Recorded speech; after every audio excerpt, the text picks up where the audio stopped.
produkzio zientifikoa gizarteratzen. Unibertsitate munduan euskara bultzatzea. Eta Uneko Ekonomia Sailaren helburu zehatza da ekonomiarekin lotutako gaiak gizarteratzea, zabaltzea. Baina ikuspegi zehatz batetatik. Lehenengo euskeraz, noski, ikuspegi kritiko batetik, errealitatea eraldatzeko beharrezkoa da ikuspegi kritikoa izatea, eta azkenik Euskal Herria bera ardatz hartuta. Euskal Herritik ikertzen gizarteratzen du gaiak eta ikuspegi honek Euskal Herria da gure ardatza. Gure gizarteratzen lan hori ekainean hasi ginean, holan serioski, horretarako Joseba Felix Tobaraburu ekarri genuen egoitza honetara, eta etxein genuen finantza krisiarekin inguruan, baina gaur finantza krisitik haratago joango gara.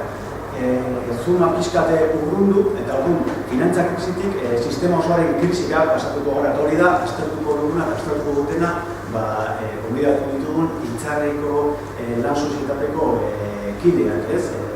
Javier Lertxundi eta Koiki Lertxundi. Itzarri enpresa zentratzen da pertsonen parte hartzea sustatzea enpresetan eta erakundeetan, autogestioa dutate ipar. Hain zuzen ere, autogestio eta kooperatibismoa izan da, Javier Lertxundi aurreko lanetan jorratu duen gaina.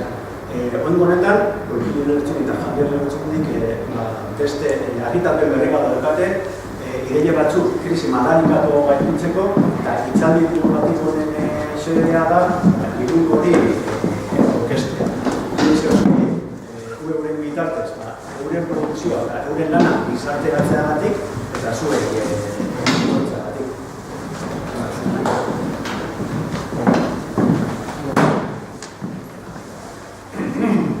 Bueno, nik esan dagoen moduen, bizi eskerrik asko, eta tartetxo baten gai hauen inguruan gurekin iritziak konpartitzearen, bilatuko duguna hori izango da, ez dugu eman nahi inongo klase magistralik, bai daukago agoma pixkat liburuan jorratzen diren edukiak eta zuekin konpartitzeko, baina izango da oso modu parte hartzaia, gehienak izango dira galdera bitartez, gu badaukagu iritzi bat, baina gure interesetzen zaigu zuena ere jakitea, zuek ere honen inguruan hausnartzea, gaia oso zabala da, ikusiko duzuenez bakarrik diagnosian, begiratu nolako edapena dagoen, edo daukan edukiak berak, krisi askori buruz hitz egiten da.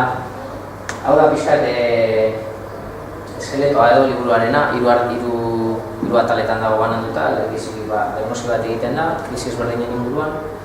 Bigarrenean soluzio batzuk planteatzen dira, eta hirugarren atalean guk frogatu ditugun adibide praktiko batzuekin hortik agian kutsu zientifiko hori, hau da guk soluzio batzuk planteatzen dugu, baina errealitatean frogatu ditugunak gure egunerokoan, Itzarri konsultinen egunerokoan, izan ere gure zerbitzuak bai kirolarloan, bai enpresatan, instituzioetan, eremu euskaldunetan, berdintasunean dabiltzan erakundeekin, eta esalitasun emantzipatzailearekin bat egiten dutenekin, horiekin lan egiten dugu, orduan esparrua ere ikusten duzuen bezala nahiko zabala da, eta horiek frogatzen dute gure mesua, Liburuaren mesua oso baikorra da, azken batean gaur egun krisia dago super matxakatuta, kontzeptua, askotan igual incluso hasta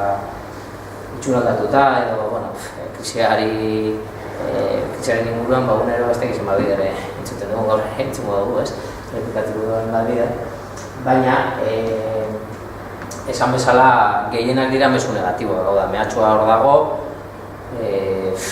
dena da oso eskorra, oso negatiboa, ematen du askotan ez dakit, egunkaria irakurtzea edo albisteak entzutea edo ematen du askotan nahia edo amatatzeko, dena da oso eskorra eta batez ere ez da jartzen begipuntua soluzioetan. Liburu honek pixkat hori nahi du, bai diagnosi txiki bat egin, baina batez ere soluzioen inguruan berba egin. Egon zaiteztea ere, itzaliaren erdian, egingo dugu galderatxo bat, hitz egin dugunaren inguruan, eta galdera asmatzen duzuenen artean liburu bat zozketatuko dugu, beraz adi egon, da gantxo bat zuek adi egoteko ere, eta bukaeran zozketa hori egingo dugu, baina hori esan bezala erdian izango da. Orduan, alde partetik izatea ere, baitzarri nondik datorren, 2014an sortu genuen, honaik esan duen bezala Javier izan zen pixkata itzindaria, berak doktorego tesi bat defendatu zuen hemen Sarrikon, eta batez ere oso kezkatuta egon da beti pertsonen parte hartzearen inguruan. Realitate praktikoa izan zen enpresaren sorrera, hau da tesian defendatu zuen teoria guzti hori modu batean praktika eraman dugu enpresaren sorrerarekin, eta enpresak dituen zerbitzu nagusiekin. Denek dakate erlazio zuzena pertsonarekin, leloa berez lehen parte hartzearen berrikuntza zena orain aldatu dugu eta pertsona geraldatzen da. Eta gero azkenik ere, bat egin ez nahi esan duenarekin guk ere euskararekin daukagu harreman estua, eta ikusten duzuen bezala liburua dago gizuntzatan idatzia. Javierak erdaderaz idatzi zuen eta nik itzuli nuen. Euskarara ez da oso izkoa, batez ere gaia ez daudelako liburu asko honen inguruan euskaraz idatzi eta daudenak, eta gero ere formato, askotan elebiduna itzaurako soporte bat, ez da oso izkoa, baina horretan berritu dugu pixka bat, eta pentsatu dugu orduan, uste dugu hor, euskararekin daukagun harremana dela eta hor baren dukala zerbait argitaratzekotan, dena egiten dugu bizkuntzatan eta askotan bakarrik euskaraz ez orduan pentsatu genuen gurearekin jarraitzeko horrako argitaratzen. Eta beste bari, nongo dio Javier hitza, eta berak pixkat azalduko dizu eta galdeketa egingo dizu.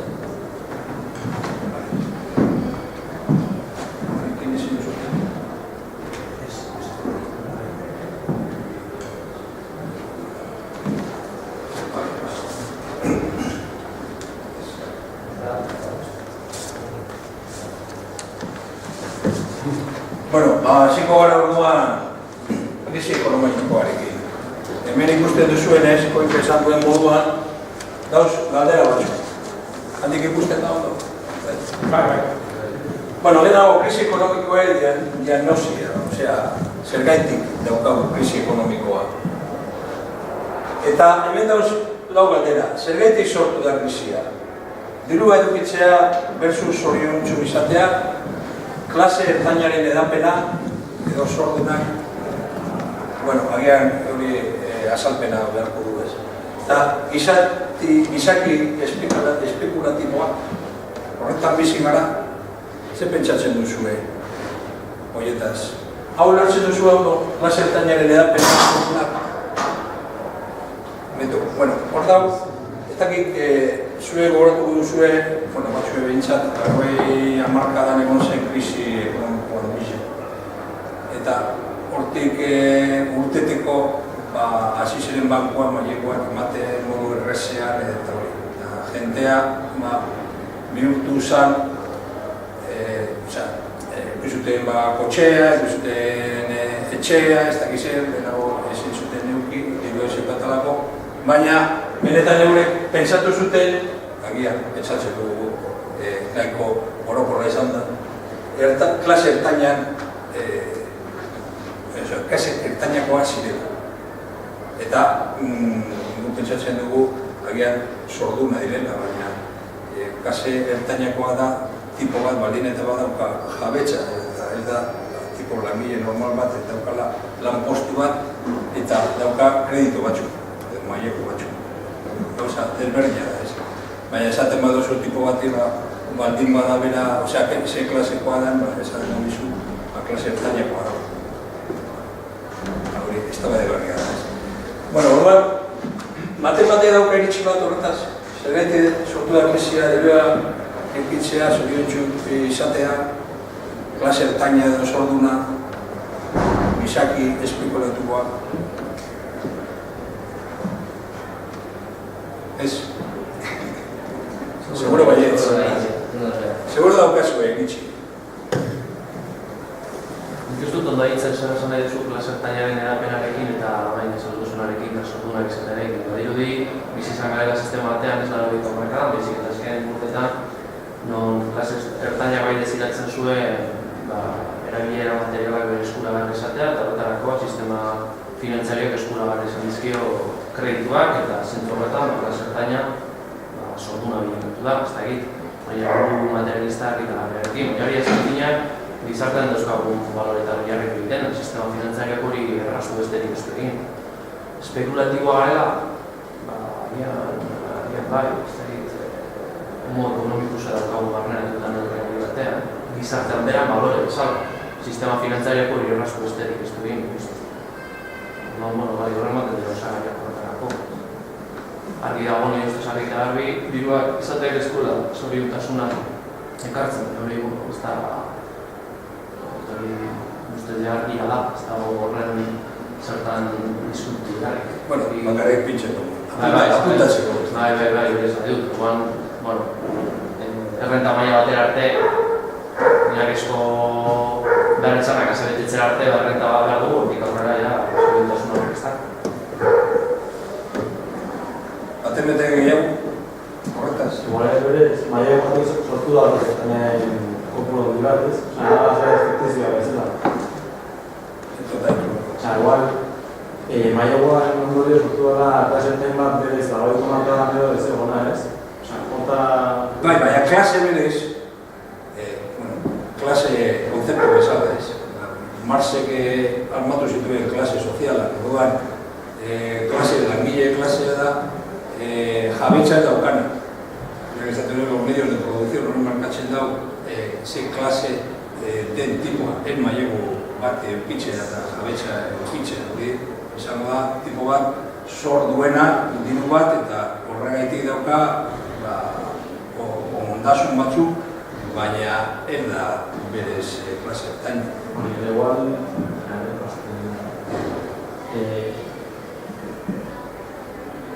berez,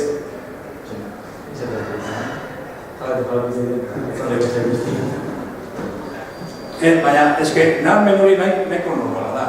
Zu baldin badukazu, ez dakit, kotxe bat, eta zure ausukidea dauka beste kotxe bat, edo oso hartzekoa. Eta bera da enpresari bat, dauka hori, medio de producción zure daukazu, baina daukazu kose berdina. Oda zuen sentitzen bat zara, berdina, berdintasunean. Baina benetan ez dago berdintasun hori.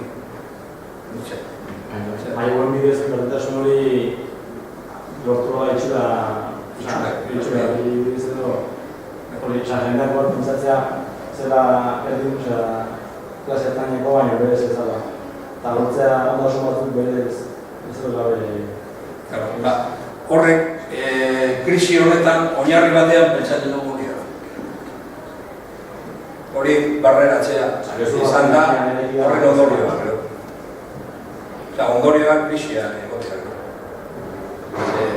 Zorrak jente asko eta jente bakarrik, eta estatuak eta entitate pilo bat, bate zorra orain. Bueno, jarretuko gutxuet. Personen zerbitzura bideratzeko ekonomia. Efikazia, bueno, euskeraz efikazia eta eraginkortasuna azken finean gauza bera da, baina iztegiak, baina gu ekonomistak daukagu dia konzeptu oso desberdin. Efikazia da helburu lortzea, horretarako aldozu prestatu metodologia oso egun bat, orduan efikazia zara. Baina eraginkortasuna da dagoen errekursoak ondo kudeatu. Gauden errekursoak ondo kudeatu. Eta, bueno, persona ez da rekurso bat. Baina, persona alda kudeatu berak nahi badu, usten badu kudeatzen. Eta orduan bai da rekursoa. Eta orduan eraginkortasuna da zentzu horretan, ez? Askotan nazten dira konzeptuak. Baina, lortzen baduzu gehitu efikazia eraginkortasuna, orduan eduki aldozu personen zerbitzura bideratutako ekonomia. Hori da nahi dugun eman mesua ez. Azkenean, efikazia eta eraginkortasuna batera joan behar dira erakundetan, eta personen tanbe bai. Ez bakarrik metodo, ez da bakarrik persona. Metodo eta persona. Modu baten esateko. Eta gero hemen dago beste galdera batzu. Zehatzakoak. Personak erakundearen elementurik garrantzitsuna gara. Esaten da, askotan esaten da, zer pentsatzen duzu. Uste dut ezaten dela, ez dela pentsatzen benetan, edo jabeak ez dutela benetan pentsatzen. Baina mezu hori... Baina askotan zuten dugu. Bueno, hori, pentsatzen dugu, hor dago punto bat, benetakoa izango balitz, krisia gainditzeko, krisi ekonomika gainditzeko, bidean egongo bigatik.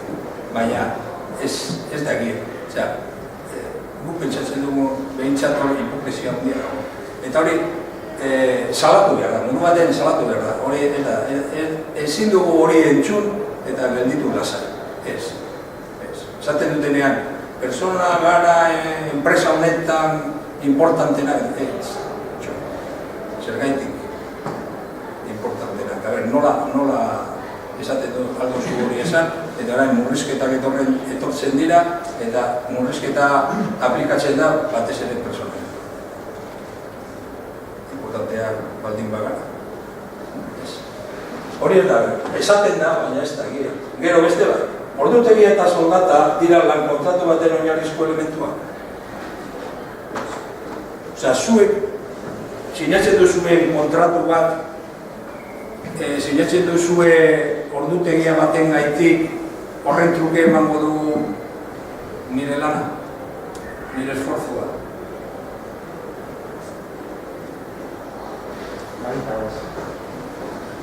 Normalean horrela da. Gustora bizara zu lanean guztien bilatzu egin duzuna. Baina, ordutek izabez guztien bilatzu horretarako. Bai, hola da. Baina malgutasuna izan neke ordutegian, esan dela dela. Eta soldata, malgutasuna. Eta biharran, bai. Esaten dugu, krisia gainditzeko konzeptu hori apurbe gainditu behar dugu. Gainditu behar dugu konzeptu hori. Osterantzean, gara apurtxu eta eskua lortuta dauzko. Eta apurtu behar dugu hori, hemen agertzen da, azkenean, Marxek bere garaian ezarritako kontraesana ekonomiko handia, kapital lana, desagertzea dago. Marxek esaten zuen kontraesana ekonomia, kontraesana nagusia da kapital lana. Orduan, elkarmoko gaibili behar dira, kontraesana hori gainditzeko. Baina orain, gizarte honetan, ezagutza, esaten da, ezagutza zigar, gizartean bizi garela. Horrek bidean gaudela. Eta agian, kontraesan hori kapital lana beste modua formulatu beharko zen. Eta nik ere gehien izango da. Baina bai badakit hori sartu nire. Eta zerbait, konzeptualki, ekonomia konzeptualki, zerbait topatu behar dugu izateko benetan kontraesan nagusia.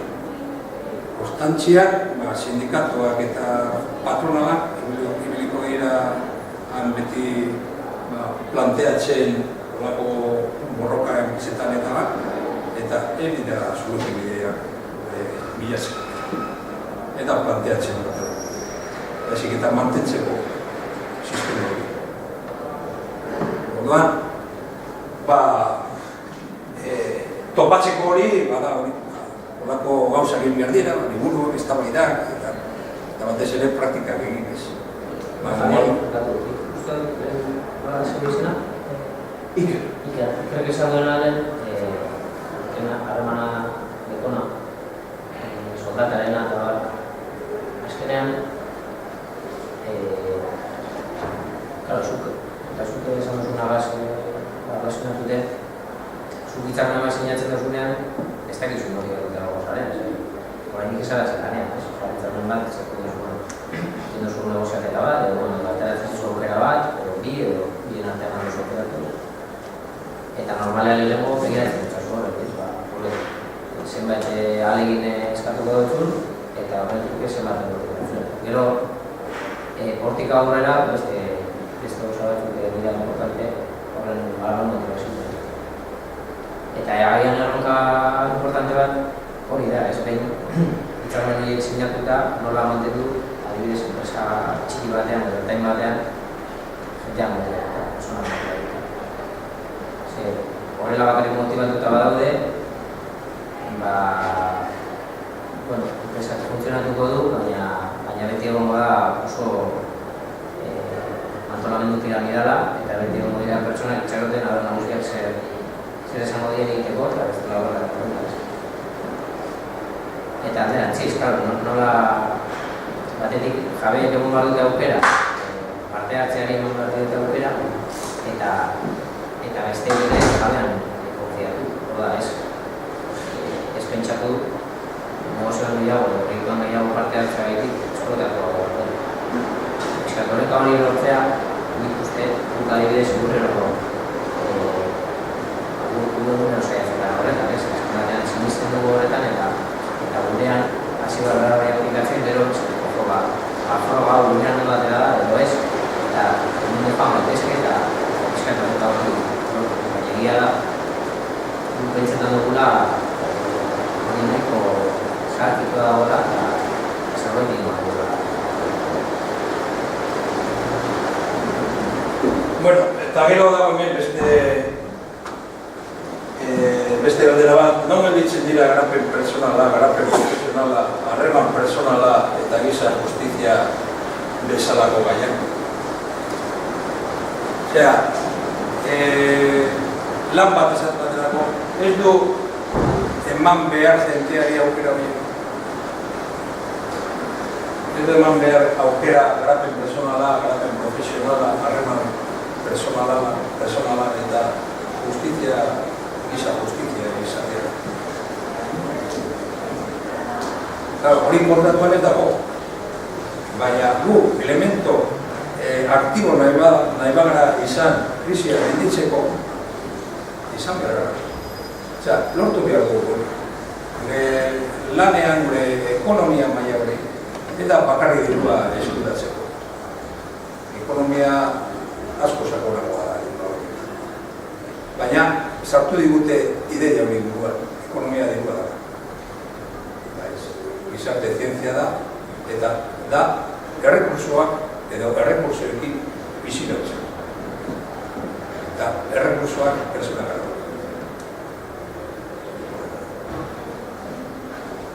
Bueno, pasatuko dugu beste gaitbatera. Gero, liburuan agertzen da, liburuan bete da, aurretik da kapitulua diagnosia, eta gero, solventzia bideak beste kapitulu bat. Eta gero, egiten duguna, guk egiten duguna enpresa honetan, gutxi gora bera bat, zerbait azaltzen du. Eta gizarte krisien diagnosia esaten dugu, sistemek teoria humanistetan oinarritutako giza balio sakonak baztertu dituzte.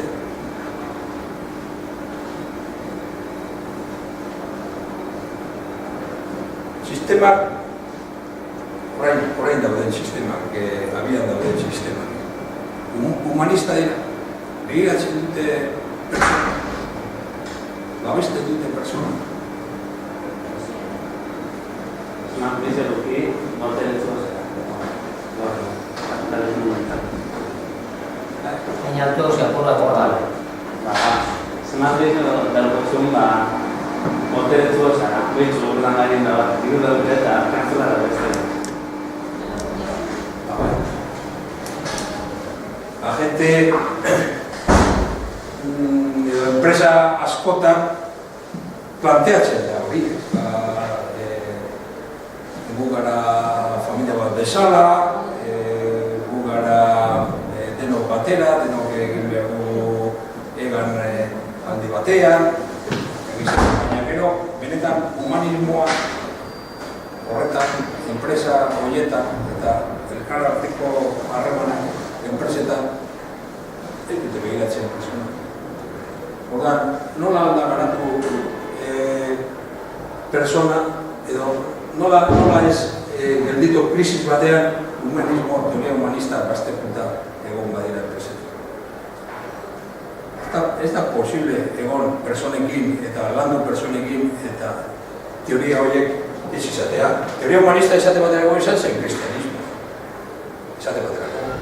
Osea, teoria humanista dauz asko.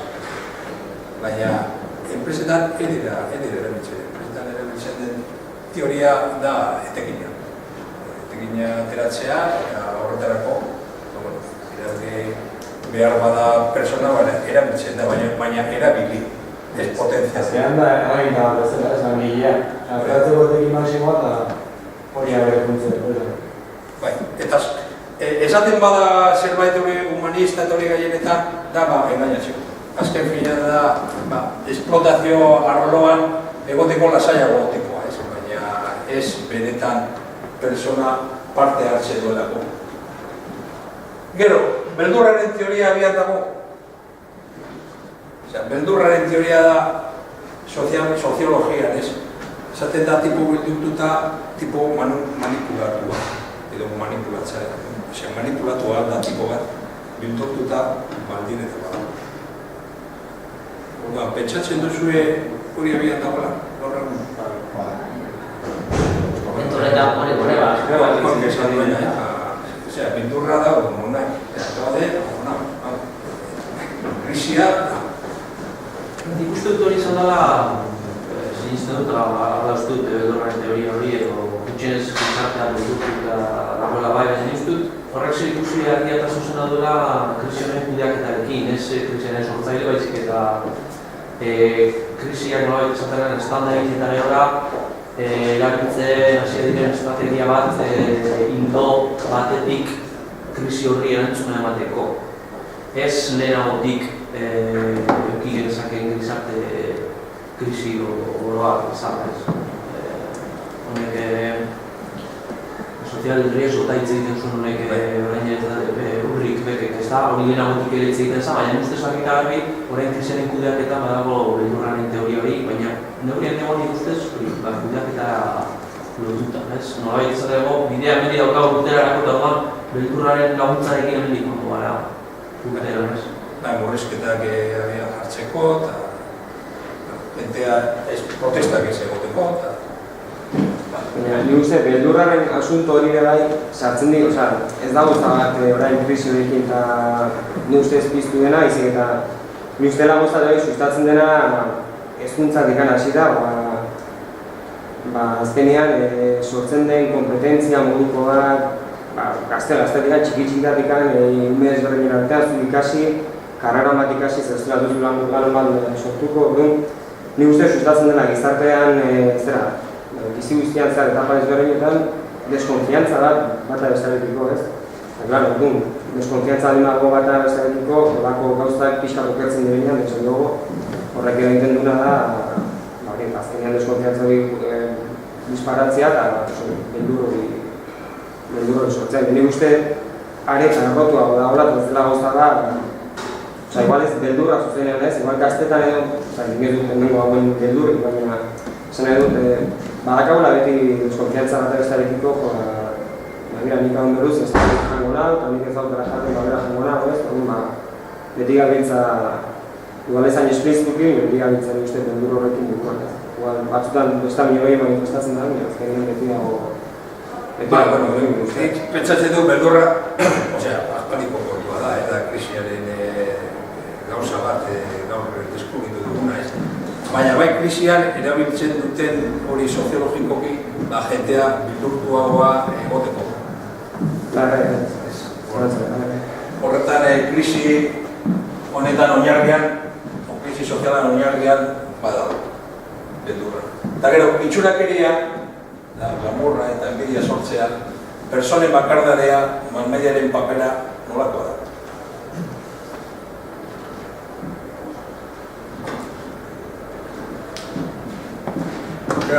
Zelan portatzen gara gu, zaten dugu hemen. Eta mas medien kontua bai ez. Zenbat ikusten dugu telebista esaten dut? Zenbat daukazu telebista sukaldean? Edo gondela. Normalea, hori gertatzen da. Orduan, bueno, aldo zu jarri edo baina, bai, dago, etxe pilo bat, eta hori sartu da, gauza, normaltzan moduan daukago onartuta. Eta telebista, da, etxeko, seguramente, antzari nagusia. Etxe askotan. Eta harremana daukago gehiago telebistarekin, personarekin baino. Askotan bai, edo oroa, dut esaten, nik esaten dut ez dago telebista, egia da. Baina aspaldiko kontua da, eta nik erabaki nuen hori desegitzea. Baina, bueno, hori gauza oso normal da. Orduan, horretan, askotan, bizi gara edo nahi izan dugu bizi, sorduna edo zorrekin ere dauka lotura, orduan itxurakeria, horrela bizi gara hobeto, gara berdintsuagoak, bestekin, horretan datza krisi soziala oso argi dagoela hemen kari bat edo motibo bat ez. Eta gero, gizarte emanzipaziorako soziologia. Hori da, honetan planteatzen dana. Orduan, azkeak izateko errepresiorik gabeko heziketa behar dugu. Honek, sorkuntza eta imaginazio lana daka. Claro, horretaz asko hitz egin da, aspalditik gainera. Baina, gure metodologia edo pedagogia egiten den pedagogia aurreratu da oso bitxi. Eskoletan eta plan hori, hezkuntza planetan. Orduan, azkeak izateko, hori izaten den moduan, errepresio gabeko heziketa behar dugu. Eta heziketa hasten gara etxean, familia, gure seme alabekin, txiki zirenetik. Eta bakizu normalean une bat zen da lehenengo hitza ikasten duena. Aita, ama. Ba ez, da ez. Normalean da ez. Lehenago ikasi dena da ez. Berari, mordo, pilo bat esan diote, hori ez. Hori ez da egiten, hori ez hartu, hori ez egin. Eta azkenean heziketa hortik hasten da. Eta ja kutsatuta da bauz. Horretan, orduan, imaginazio lana behar dugu. Sorkuntza izateko, emanzipaziorako. Gero, metodologia parte hartzailea eta taldeari gehien ematen diotenak, mororatuena izan daitezen. Hau da, beste gauza bat, izan da, modu baten sakratua, esan dugu, berdintasuna, berdinak izan behar gara. Guk esaten dugu eta honetan agertzen dana ez da hori, ez da berdinak izatea. Berdinak ez gara, inork ez gara berdinak. Eta kentzen badozu tipo bati, modu baten iniziatiba, hori frustratzen da. Eta seguramente aldu gehiago eman eta heldu emondu. Orduan, izan algara ekitatiboak, baina ez berdinak izatea. Hori ez dugu soluzio ideala. Bai, hau, esaten den bezala, taldeari gehien ematen diotena, baloratu ganak izan behar ditu. Bestie bat. Gero beste bat esaten da, jarrera autokritikoa eskuratu behar dugu. Hori importantea da, bai, eta askotan, pensatu dugu gerela, oberena, mundu honetan eta agian gara, oberena. Eta, autokritikoa izatea da daukazu joera bat munduan edo bizitzan Eta beti zauz prest onartzeko beste iritsi bat. Edo beste baten iritsia behintzat zauz prest entzuteko eta pentsatzeko agian arrazoia daukala. Zergaitik ez? Guk ezin dugu euki jakinduria guztia gure buruan eta bat. Eta orduan autokritikoa izatea da gizarte honetan behar duen gainditzeko krisi soziala joera bat. Eta gero, hemen ikutzen du karitatea versus elkartasuna. Askotan, karitatea eta elkartasuna pentsatzen dugu gauza bera dela, edo gizarte honetan, sozial krisi honetan, pentsatzen da gizarte karitatibo baten bidez gauza konpondu aldirela, ez? Krisi sozial hauek. Eta, pentsatzen dugu esentzen. Elkartasuna da beste gauza bada. Hori esaten zuen, oso garbi esaten zuen, esaten zen asiatiko batek ez dakit hori zen, baina Arimendiarreta hori apaisa horrek askotan aipate zuen esaldi hori, enseñale, o sea, dale un pez a un hombre y comerá un día, enseñale a pescar y comerá toda la vida. O sea, azken finean da hori, adierazten du oso ondo, zer da karitatea eta zer da elkartasuna. Esate bat dago, hemen daukagu teknologia oso aurreratua. Beste herrialde askotan ez daukate. Teknologia horren beste aurreratua. Elkartasuna izatea izango zen truke motea teknologia hori. Eta, zur jaso, lukete beste gauza batzu. Baina hori ez da gertatzen, sekula bez. Orduan, gizartea desorekatuta egongo da, da eta egongo da. Orduan, gizartea krisia gainditzeko behar du elkartasuna. Eta hori modan epin behar da. Trukeak, elkartasuna askotan zerbitzuak ere aldira trukatu, gauza asko aldira egin zentsu horretan. Baina aldatu behar dugu gure buruan gure dute.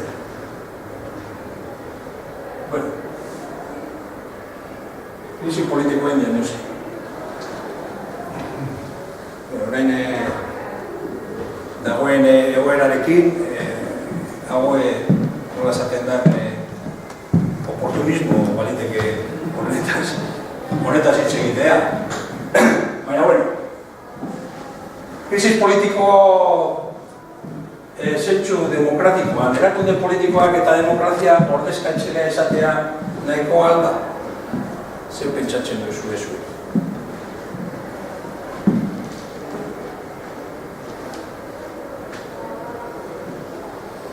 Ari dago ezetz, ez? Gainera, azken aldi honetan badago, batez ere udaletan alako mugimendu bat parte hartza sustatzeko horretaren artean, eta ez? Hori bai kritika bada, ez?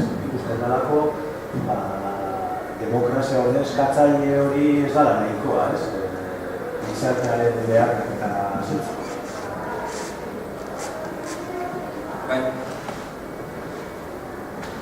Orduan ez da nahikoa, bale. Beste bat, botere faktikoak eta alderdi politikoen sistema uztartuta daude. Botere faktiko hori da hitza nahiko zaharra, orain berriro azaltzen ari da, egon da erdi eskutua. Eta da hori botereak